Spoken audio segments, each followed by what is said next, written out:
Are you already setting goals for 2025 and you feel unmotivated?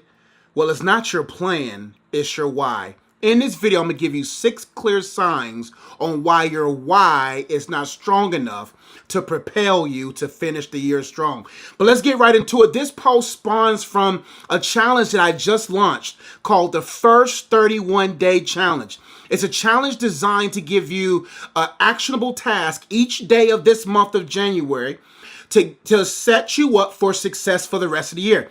These tasks every day is designed to ensure that you set a solid foundation for your year. So many people take the first 31 days and the first 3 months of the year for granted. And then next thing you know, it's August. Next thing you know, it's Thanksgiving and Christmas again. But that doesn't have to be you. And so if you want to register for that challenge for free and get the worksheets for this video that I'm about to share, then click the link in my description box below that simply says challenge and worksheet. Click that link, register so that you can set yourself up and this year up for success. But this video today comes from the idea that you can only fly as high as your why. Let me say it again. You can only fly as high as your why. So many people have low whys or mediocre whys that gets them to about March, that gets them until about April, and it fizzles out. But you got to make sure that your why is solid, that you have a strong why that will propel you through the valleys that requires discipline and causes you to go up to the peaks of life so that you can see far in life and have success. So when you go through this video, make sure you also get that worksheet so that you can walk through it with me so that you'll be able to say, yo, I didn't realize my why wasn't solid enough. But the first sign, excuse me, that your why is not strong enough is your why lacks emotional depth. Your why lacks emotional depth. Let's read. If your why doesn't stir deep emotions, it's not strong enough to sustain you. A powerful why connects to your heart. It's about how achieving your goal will transform your life and those around you. Visualize yourself at the finish line and ask yourself, does this inspire me to push through the obstacle? So the first thing you have to ask yourself is there emotional depth? Do you feel the emotions of your why? Do you feel the emotions of how your why will stir joy in your wife, stir joy in your husband and your children? Is your why triggering those emotions that when you don't feel like working out, when you don't feel like staying disciplined, there's an emotional connection? There's something that says, I gotta move. Yesterday morning, actually, I had one of those emotional moments. I was getting ready to go to the gym, and a part of me was like, maybe I'll go later. It was about 6:30 in the morning. And then I got the calculator out and I asked myself, because I just turned 39. So my birthday was December 31st. So I just turned 39. And for those who know, my wife and I, we have a 2-year-old daughter. And then when I start doing the math of when my daughter is 20 years old, I'm going to be 57, 58, 59 years old. Let's round up to 60. I said, yo, so you mean to tell me when my daughter is 20, I'm going to be 60? Then I thought about it. Okay, she needs me when she's 20. And I started thinking, oh, I'm going to be 70 when she's 30. I told my wife, I said, man, I got to be around to at least 80. Who got their butt up out the house and into the gym? There was an emotional connection. I began to think about my why and why I must go to the gym and why I must follow the things that's going to strengthen me holistically, because I want to be there for her wedding. I want to be there to see her with her grandchildren. I want to see my grandchildren. So if your why doesn't stir no emotion of, wow, I gotta do this, that it don't matter how your flesh feels. It doesn't matter how your mind is trying to give you excuses to excuse yourself from executing, that emotional depth will get you going. The second sign that your why is not strong enough, it's not personal enough. It's not personal enough. I wrote, your why must resonate with your unique values and calling. If it's just a borrowed idea or societal expectation, it won't keep you grounded. Ask yourself, would this goal still matter if no one supported me? Your why has to be for you and not for others. Excuse me. That's huge. Your why got to be about you. You can't borrow somebody else's why. You can't borrow society's why. You can't let society give you a why.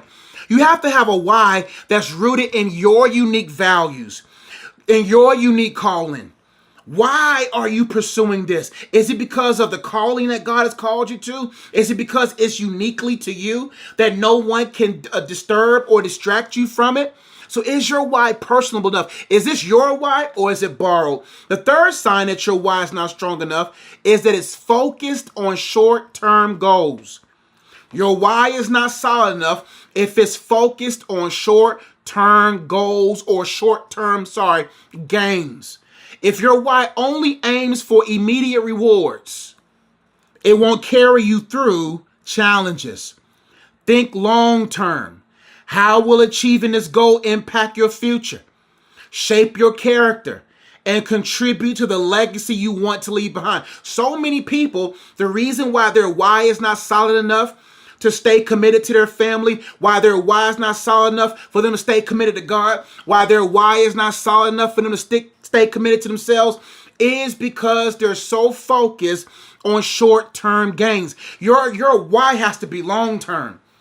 Your why has to go all the way, like I did yesterday morning. It has to go all the way to 80 and scale back. And everything in between, you focus on that. So you have to say, it can't be about short-term gains. Like, the only reason why I'm doing this so I can make money, that's not solid enough. The only reason why I'm doing this is so that I can have this by the summer. That's not good enough. Between now and the summer, between now and whatever the short term, character can't develop. Legacy cannot be established. Everything, like I posted in my Instagram notes, I talked about always be legacy minded. Everything you do must be rooted in legacy. It can't be based upon where your legs are and what you can see now. It has to be legacy. The fourth reason why your why is not strong enough is because it doesn't challenge you. Let's read. A big enough why will stretch you. If it feels too safe or comfortable, it won't ignite growth. Ask yourself, does this goal does this goal scare me a little? If not, consider how you can refine it to push your limits and trust God more deeply. Your why cannot make you comfortable. It has to make you want to grow. Like when you have a big why, it's going to scare you a little. Like my why is to impact the nations. That's a big why for a stutterer. You know what I'm saying? To speak to the nations, which I'm already am. But to do it at a big level, that's going to scare you a little. That's going to scare me a little. That's going to make me want to grow. Like when I first found out that we was having a child, that scared me a little because that now I'm responsible for someone, right? But being a dad, being a husband, that's challenging. You want to be challenged. If you want to say, I want to have a legacy where my wife and I are happily married for 40 plus years, where my daughter don't have to worry about being in a broken home, that's enough that's going to stretch you. So that no matter who tries to holler or no matter what the dollar may be, it won't cause me to compromise my family.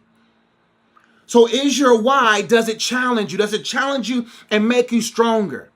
Number 5, another reason why your why is not big enough, it's not rooted in purpose. Your why is not going to cause you to fly high if it's not rooted in purpose. Your why should align with God's plan for your life.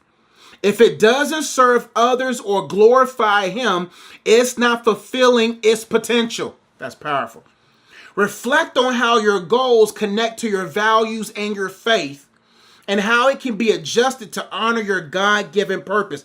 The reason why many people feel empty, I talk to a lot of highly successful people, and they feel empty because they don't have a why that's rooted in purpose. They don't even know what their purpose is.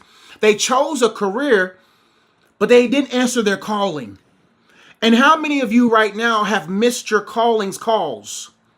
You got your life number a phone on do not disturb, or you send it to your calling to voicemail because you feel like there's no money in it, or because you don't want to disappoint your parents. My friend, you're not going to stand before your parents on Judgment Day. God is calling you. You got to know your why. You got to know your purpose so that your why will be rooted in that. So you won't be moved by every wind, so that you don't get caught up on every trend. You will stay within your calling and your purpose. Is your why rooted in your purpose? Last but not least, and this is the biggest one, is your why eternal? Another sign that your why is not strong enough is because it's not eternal. If your why doesn't point towards eternity, it might be too shallow. Consider how it aligns with living a life that honors God and impacts others. Imagine hearing, this is what I do, this is my eternal why. Imagine hearing God on your last day on earth when you meeting him face to face.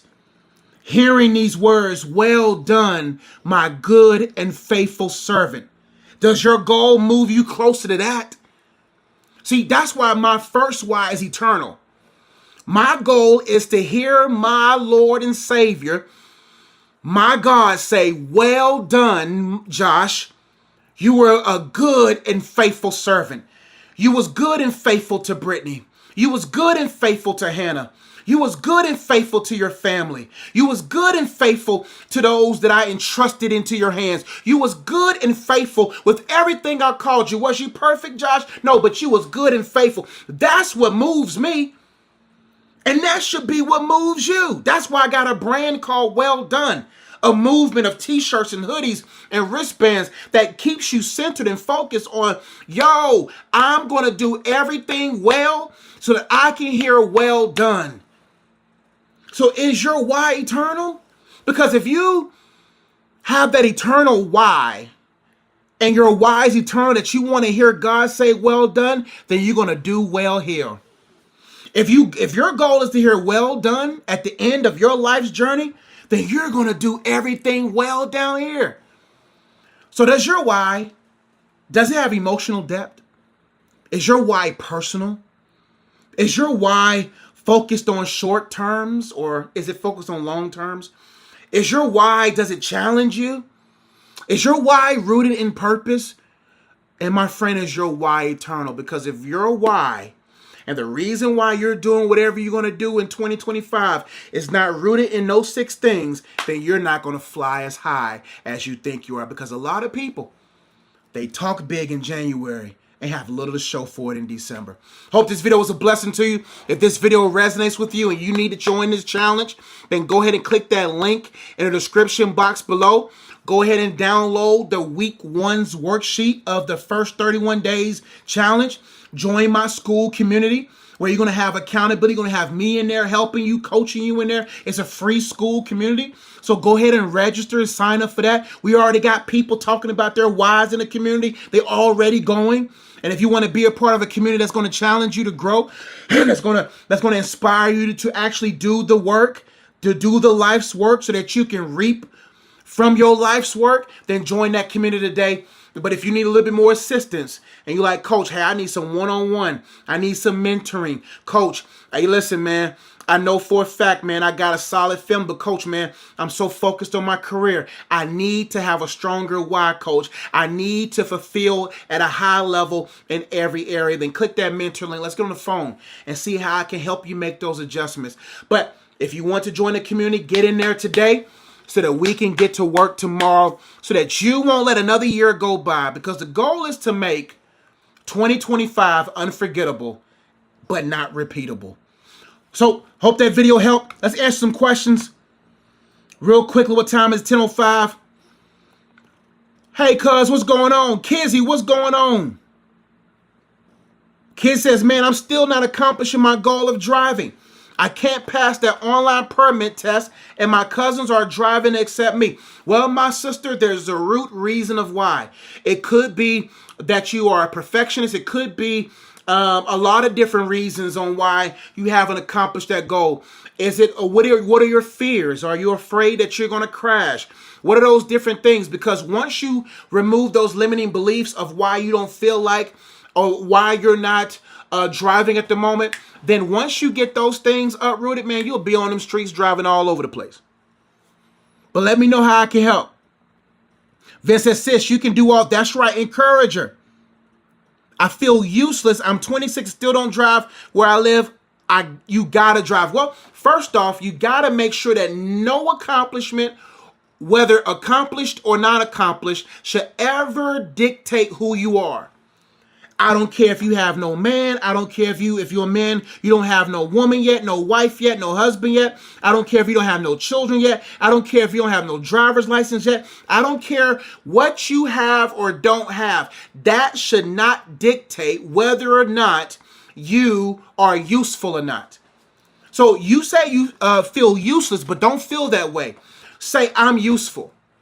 Because if you feel useless, then you're going to get nervous behind the wheel. You're going to get nervous at the test because you are putting too much stock on this determining some aspect of your identity.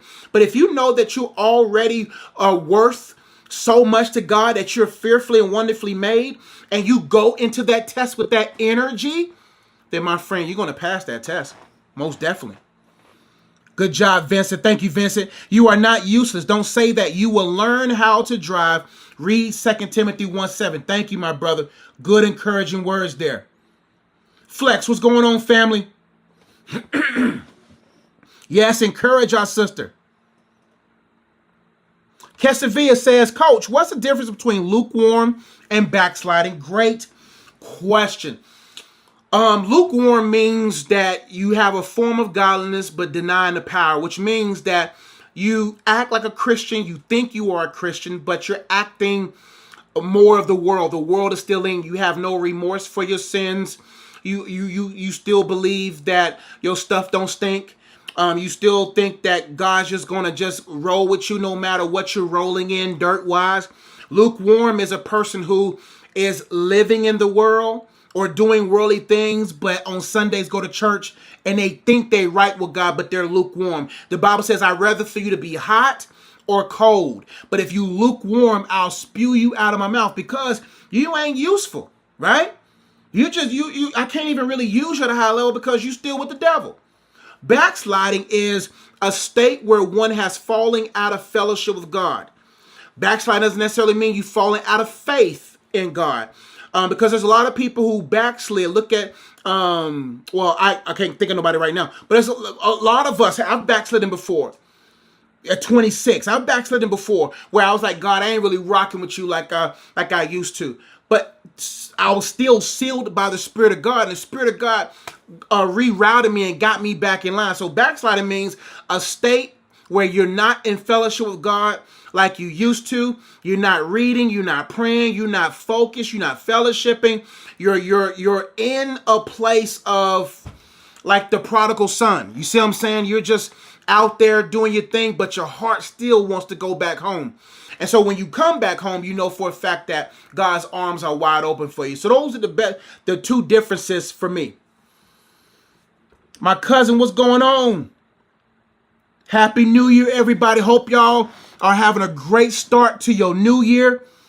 And it's important for you to make sure that you have a strong why. Now, tomorrow, we're going to be talking about a vision. Without a vision, your year will perish. You know the verse says, without a vision, the people will perish. My friend, without a vision, your year will perish. And I may do a video on that tomorrow. But I hope y'all have a blessed first night of 2025.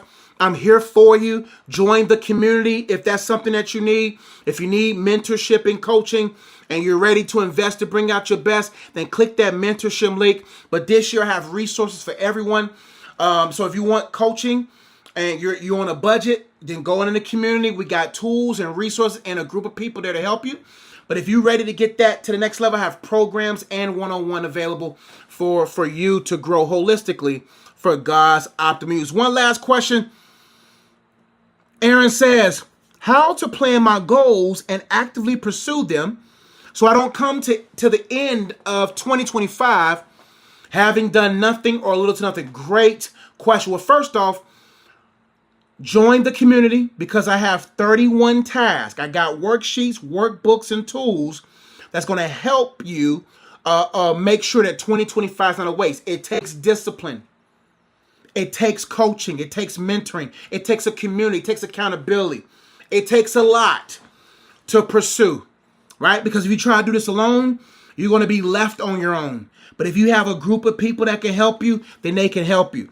So get in that community because that first 21 days challenge is going to be a blessing to you. It's going to help you do and answer this right here for you.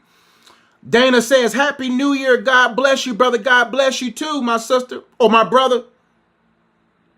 Shadeja, what's going on? We got to get on the phone. Shadeja, hey, Coach Josh, how you doing? You doing all right? I'm checking on you. You okay? Let me know. Get in that community, Shadeja. I don't know if you're in there already. Get in there. We got about 41 people in there already ready to work. All right, y'all, I'm going to go ahead and go. I just want to give y'all that quick message. Love y'all. I'll catch y'all next time. 11 books. Books on soul ties, books on purpose, books on discernment, books on relationships, books on whole spiritual warfare, books on dating, books on relationships, books on singleness. Got card games as such, coaching programs, communities, all that good stuff. Propel mentoring program if you want to support that. All that is in the description box below. I love y'all. Catch y'all next time. Deja, thank you, my sister. Thank y'all for the birthday wishes. I saw them. Thank y'all so much. 39. I'm getting all of mine. 39. I'm excited, but I got to go. I'm going to make some juice. Love y'all. Catch y'all next time. Peace.